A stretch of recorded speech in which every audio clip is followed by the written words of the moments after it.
When he went to churches, you're introducing General Zvi Givati, a lover of Israel and a fabulous communicator.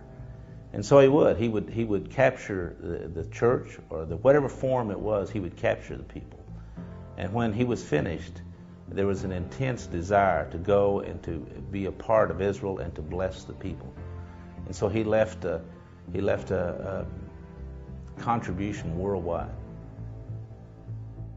After 2,000 years of persecution, violence, and hatred, the task of bringing Jews and Christians together is indeed a daunting one. Zvi's life has done much to bridge the gap between the two faiths. I started to cry. I looked at Esther. She had tears in her eyes. And we gave hands and we went inside. This man was providentially placed by the faithfulness of God in our way at that crucial point in history when this organization was founded. And he became one of the most important keys that opened doors for this organization within that establishment in Israel. We will always be thankful for that. But I know that Zvi Givati was not there by coincidence. He was there by the hand of God. While growing up in Lebanon as a child, Zvi experienced firsthand Christian anti-Semitism. We had a lot of friends. After school, it was a great joy because all the children in the quarter met together. But until one day, one of the boys asked us, why Saturday?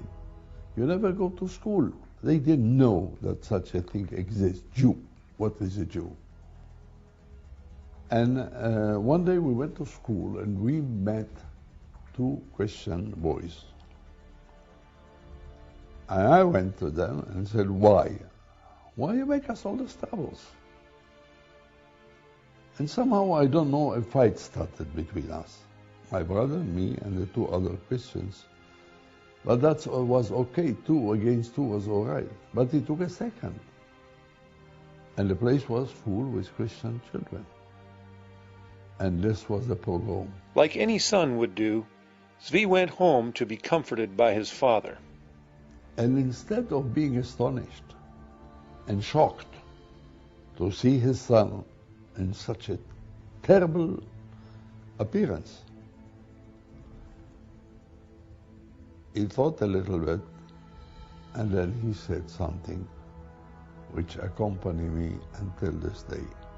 He said, because you are a Jew. I couldn't understand what is it. I never knew something else. I was born a Jew. I didn't choose to be born a Jew, but if I was born a Jew, this is my destiny and I will live as a Jew. But I understood that if he didn't say, show me who are the children and I will break their bones, if he didn't say that, it means that he thinks that this is the way we have to live. Some years later, Zvi and Esther co-founded, along with Christian and Inga Svensson from Denmark, the Danish Jewish Friendship Association. Zvi and Esther were then invited to speak to the membership of the association in Copenhagen. Zvi was unaware at the time that he had helped to establish a Christian organization on behalf of Israel. And on the roof of the building was a cross. And I said, this is a church. And yes, this is our church. We have more than 250 people now waiting for you. I'm not going in. And I looked at my wife. I said, you with your dinner, look what you did. Now, for me to go in a Christian church to speak, never in my life. And I sat there, 7 o'clock. The Danes are very punctual. And Zvi sitting on the bench. She said, what do you want? You want them to come out, 250 people, and sit? I said, I am not going to a church. There is a limit of what you can ask me to give up. But to go to a church to speak, this is the end of the world for me at that time. And I arrived to the door of the church and looked inside, full of people. And on the wall was the flag of Israel. Near to that was a big sign, Israel, you are not alone. And this is something which I will take with me up to my grave. I started to cry. I looked at Esther. She had tears in her eyes. And we gave hands and we went inside. And I started to sing Israeli Hebrew songs. And something have changed in my heart. And I said, from now on, I give all my life, whatever God will give me, years to bring closer Christians and Jews. You know, we were born with suspicions towards Christianity. And every Christian who tells me, good morning, Zvi, the first thing that came in my mind is, look, be careful, he wants to convert you. This is the idea of all the Jews, and Christianity gave them a lot of reasons why to believe so. And I don't have to explain to anybody why is that. I can, of course, give a lecture of 2 hours about it, but this is what we feel. And I said, no, I have to change this attitude among all the Jews.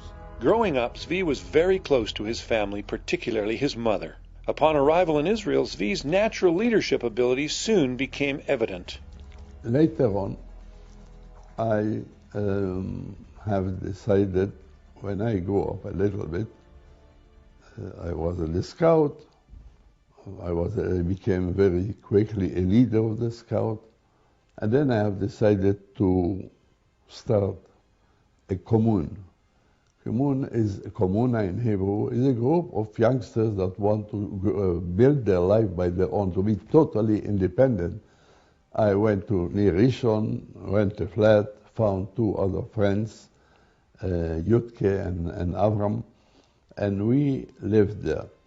In our village, there were children who arrived to Israel by the Jewish agency, with the help of the Jewish agency, that they have no family here. So farmers took them to their home, and at the evening I collected the children to our home, and I talked with them and played with them and did whatever I did. When Zvi was only 19, his gift for rehabilitating troubled orphan teenagers was recognized by an official at the City Hall of Tel Aviv. He was asked to set up a home for the notorious Jungle Gang that regularly made headlines in the local press due to their violent criminal activities. One day I read in the newspaper about a group of children called the Jungle Gang. This kind of young delinquents, which never in the history of Israel was until that day when the Jungle Gang started, and never after that, since now, 65 years or 70 years ago, there was not such a group. This was the hardest group they ever knew. Every day there were articles in the newspapers, and I have decided I have to go to see them. I went to see this group, and of course it's a long story because they didn't accept me. They wanted even to beat me. At the end I became their friend, and the municipality of Tel Aviv said, Zvi, please take them. It's a great privilege for me to introduce you to what I call my children. I had 62 children. The children who were in Hartur, where I was a chief educator. And there we had 2 groups, one of them who came from the Jungle Gang and the other one who came from Tel Aviv.